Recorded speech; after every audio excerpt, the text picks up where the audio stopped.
Serengeti एक ऐसी जगह है जहां प्रकृति की विशालता का अनुभव किया जा सकता है। यहां ताकतवर जीवों के परिवार कम शक्तिशाली जीवों के आसपास पलते हैं।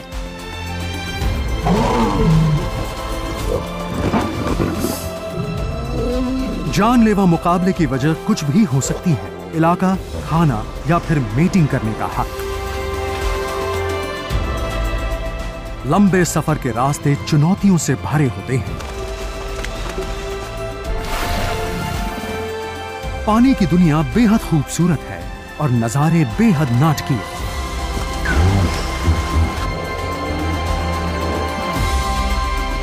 यहां प्रकृति के रंग शक्तिशाली हैं और असीम भी। अफ्रीका महाद्वीप की पूर्वी तटरेखा पर एक देश है, टैंजानिया।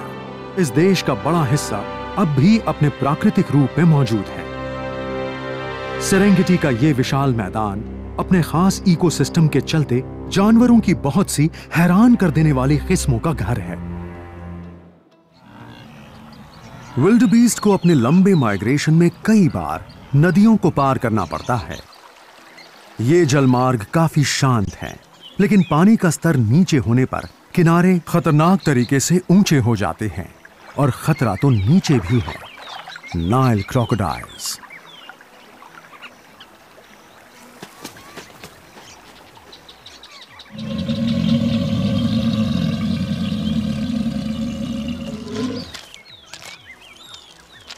इन मगरमच्छों को मालूम है कि झुंड कब आएंगे और वो नदी पार करने की सबसे अच्छी जगह पर इकट्ठा हो जाते हैं।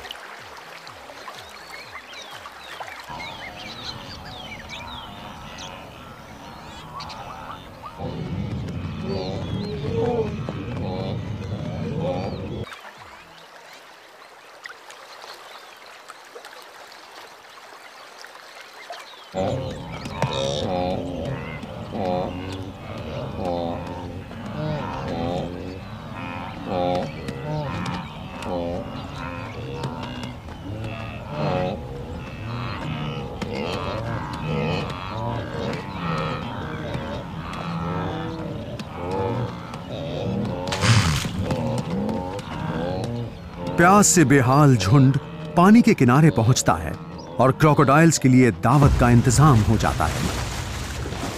मौका है तो क्यों ना पेट भर लिया जाए, क्योंकि ये झुंड साल में एक ही बार यहां से गुजरते हैं।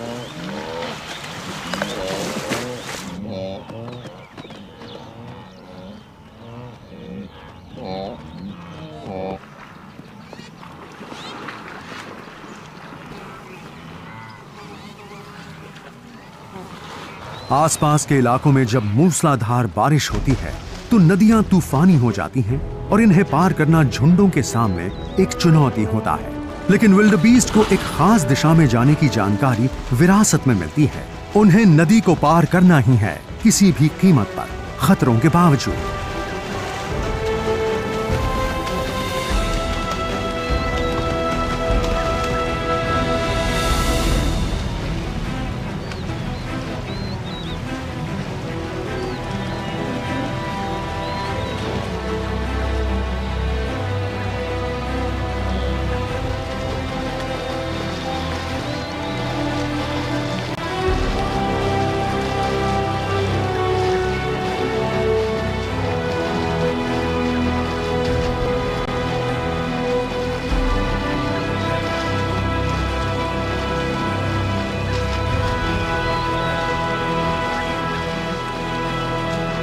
मगरमच्छों को मालूम है कि कुछ जीव तो बहाव में डूबेंगे ही और फिर वो दावत कर सकते हैं।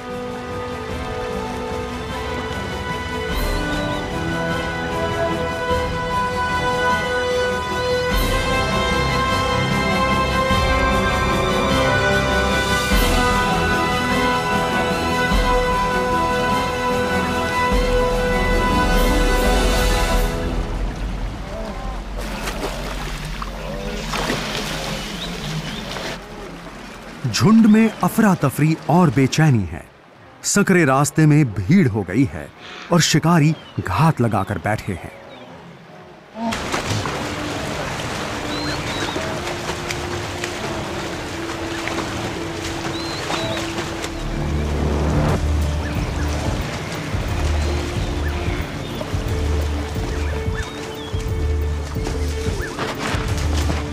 एक शेरनी की वजह से दहशत फैली हुई है।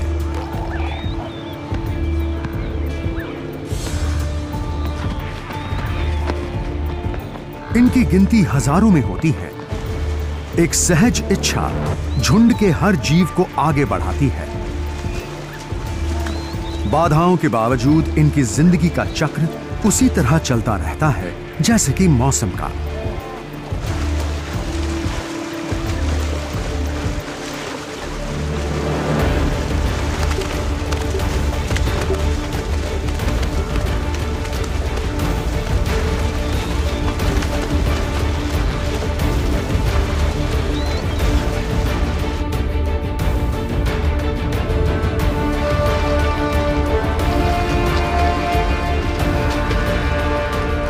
ज़ीब्रा ने तो अपनी जान बचा ली, लेकिन मौत के चंगुल से दूसरे मुश्किल से ही बच पाते हैं।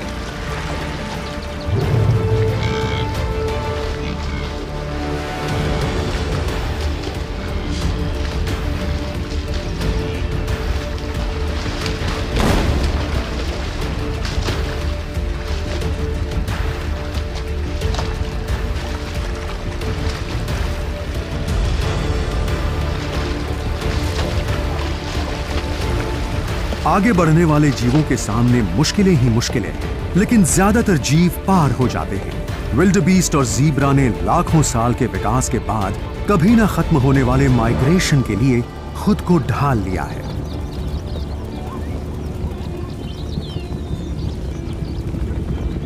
ये टॉमसन्स गजेल किसी मौके का इंतजार कर रहे हैं, शायद पानी के कम होने का, जिससे ये उन जगहों को देख सके जहां मगरमच्छ मौजूद हैं।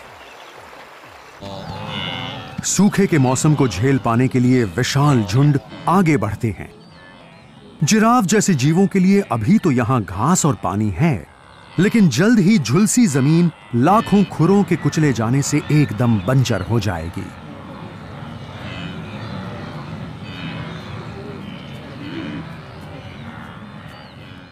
जंगल में रहने वाले मौके का पूरा फायदा उठाते हैं।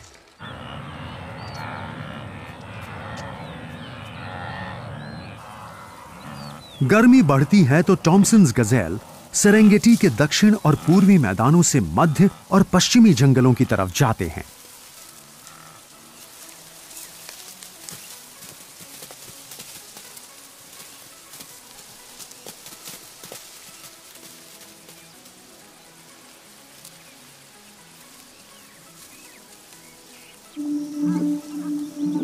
चारे के बेहतरीन मैदानों तक पहुंचने के लिए उन्हें कई नदियां पार करनी होंगी।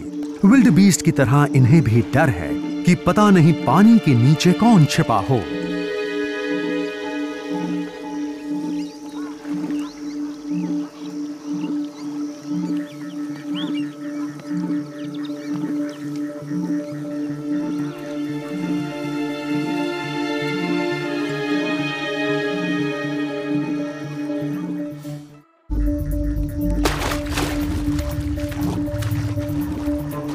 कम उम्र के एक अकेले जीव के लिए पानी में छलांग लगाना बड़े हौसले की बात है।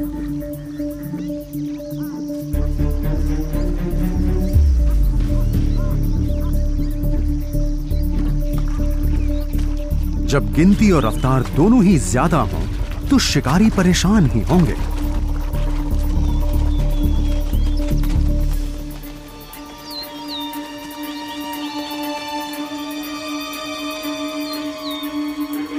सेरेंगेटी में विल्डबीस्ट के बाद एंटेलोप प्रजाति के इन गजेल्स की गिनती सबसे ज्यादा है।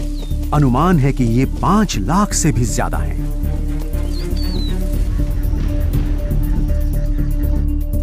दक्षिण में सूखे के मौसम के आने के बाद विल्डबीस्ट मैदान छोड़कर पश्चिम और उत्तर पश्चिम में चले जाते हैं।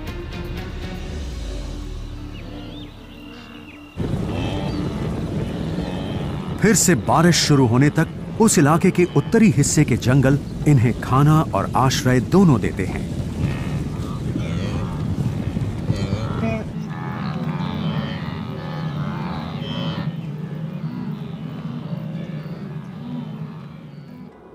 सेरेंगेटी में माइग्रेशन का वक्त उस साल के मौसम के पैटर्न पर निर्भर करता है। दोनों का ही सही अनुमान नहीं लगाया जा सकता।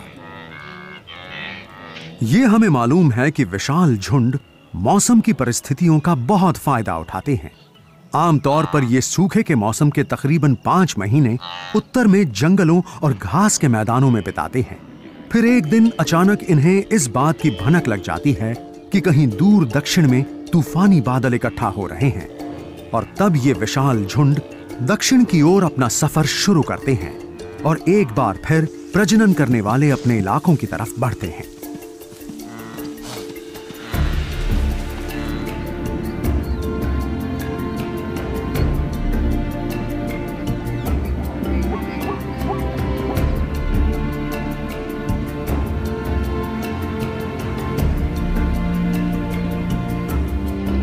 बिना घास के मैदान बारिश के आने पर फिर से हरे भरे हो जाते हैं और जिंदगी का चक्र एक बार फिर शुरू हो जाता है।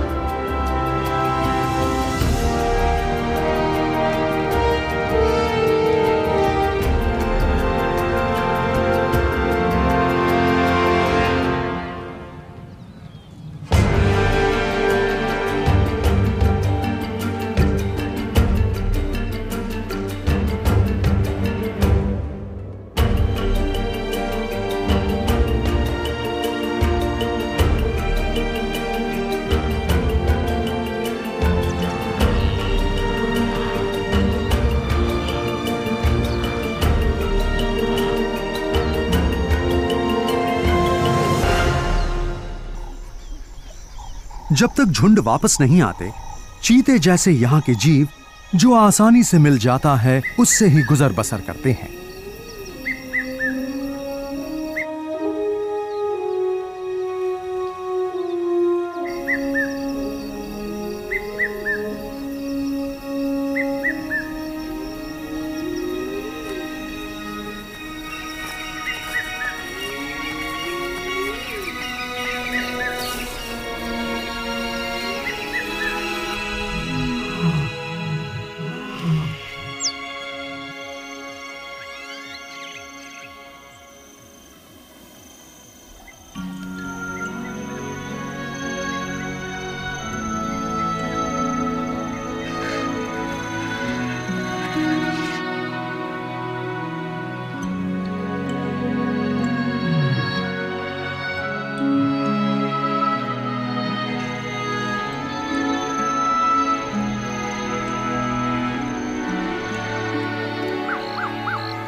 आग सेरेंगेटी के पर्यावरण का ही एक हिस्सा है। धधकती लपटें पौधों को जलाकर घास के मैदानों का रखरखाव उन लाखों जीवों के लिए करती हैं जो इन पर निर्भर हैं।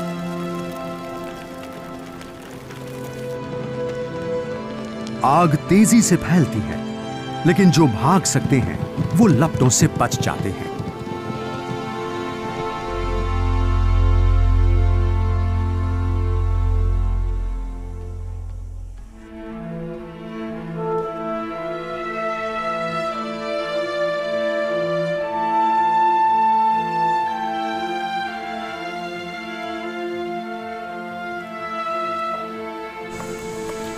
पुरानी घास जलकर राख हो चुकी है और इसी राख से नए पौधे पनपते हैं। लेकिन इसका एक दूसरा पहलू भी है कि छुपने की कोई जगह नहीं बचती।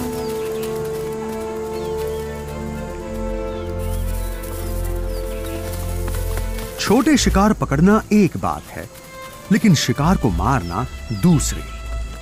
चीते के बच्चे जब तक 1 साल के नहीं हो जाते अपनी मां पर ही निर्भर रहते हैं।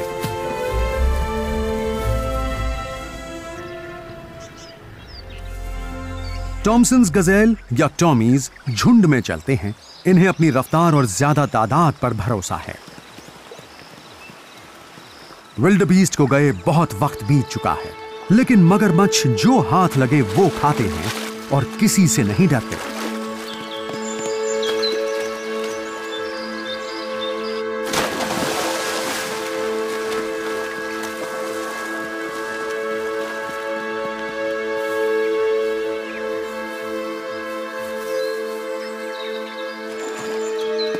किसी भी रेप्टाइल के लिए छलांग लगाते शिकार पर हमला करना मुश्किल होता है। ये रुकने का वक्त बिल्कुल नहीं है।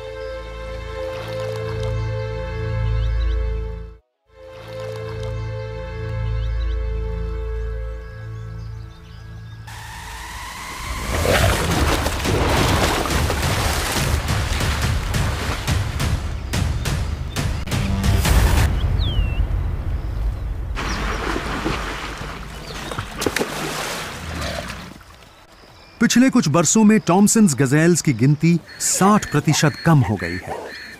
इसकी वजह शिकारी नहीं बल्कि पर्यटक, आवास में बदलाव और सड़कों का विकास है।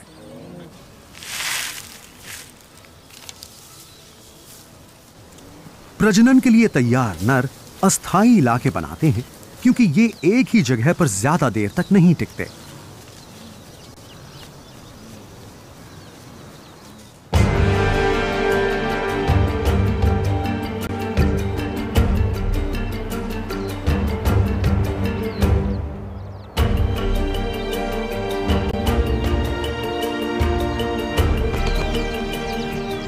हर साल विशाल झुंड एक मैदान से दूसरे मैदान में जाते हैं और ये रस्म उतनी ही पुरानी है जितनी कि मानव जाति।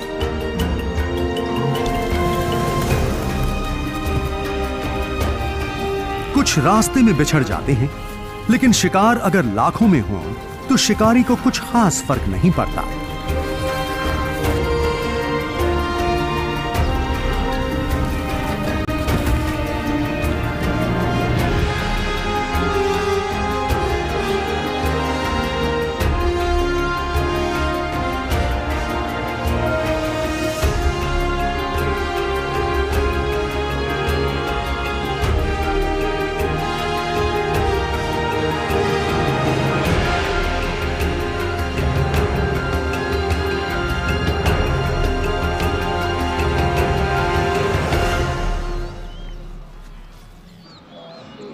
घास के मैदानों में लौटते विशाल झुंडों का नजारा चौंका देने वाला होता है और अब इनकी गिनती एकदम से बढ़ने वाली है।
इन सभी बच्चों की जिंदगी एक से दूसरी जगह जाते हुए ही बीतेगी और इसकी शुरुआत इनके जन्म लेते ही हो जाती है।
माइग्रेट करने वाली हर प्रजाति के बच्चे को पैदा होने के कुछ ही मिनटों बाद अपने पैरों पर खड़ा होना पड़ता है। वो सबसे पहले अपनी मां का दूध पीता है और फिर उसके पीछे चल पड़ता है।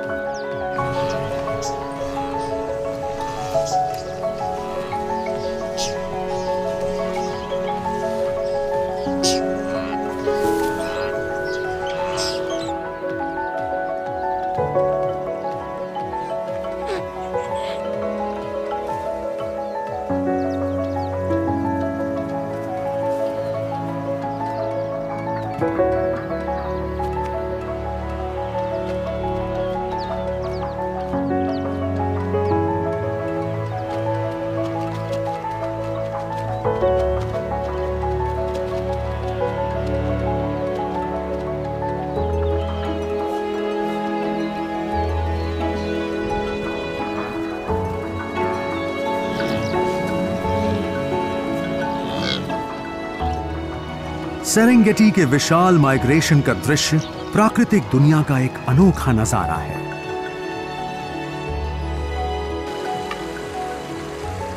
मौसम बदलते हैं, बारिश के बाद आता है सूखा, लेकिन जिंदगी का सफर जारी रहता है।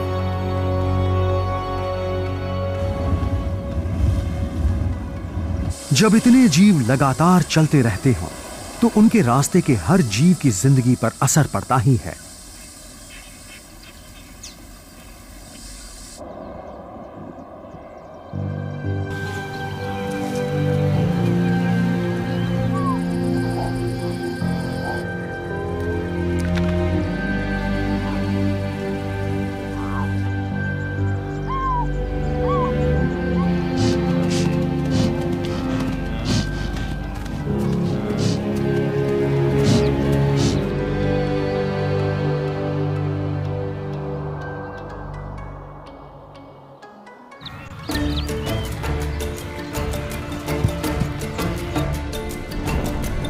दूर हो रही बारिश की बूंदें छोटे बड़े सभी जीवों को उस रास्ते पर ले आती हैं जो सदियों पुराने हैं। ये सब एक साथ उस खतरनाक लंबी दौड़ को पूरा करेंगे जिस पर पहले करोड़ों खरे साबित हो चुके हैं।